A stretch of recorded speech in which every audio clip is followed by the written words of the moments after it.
అవును అక్క బావా, మీకు క్వశ్చన్. ఏంటో చెప్పు. మీ ఇద్దరులో ఎవరు బాస్? ఏదో తేడాగా ఉందేంటి? ఇంకెవరు? తనే బాసు. నేనే. తను ఏది చెప్తే అదే. అంత ఇష్టం నాకు తనంటే. అవునా? మరి ఇంట్లో వంట ఎవరు చేస్తారు?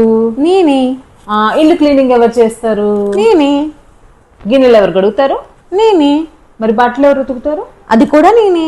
అయ్యో అక్క, నీకు లాజిక్ అర్థం కావట్లేదు. జనరల్ గా ఎక్కడైనా బాస్ అంటే ఏం చేస్తారు? వేరే వాళ్ళ చేత పని చేపించుకుంటారు, చెయ్యరు కదా? అవును. సో అలా చూసుకుంటే ఇంట్లో పనంతా ఎవరు చెయ్యాలి?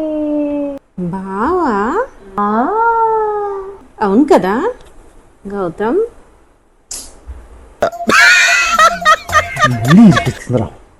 ఛీ, ఎక్కడ పోయినా ఎక్కువ తిక్క కుదిరిందా?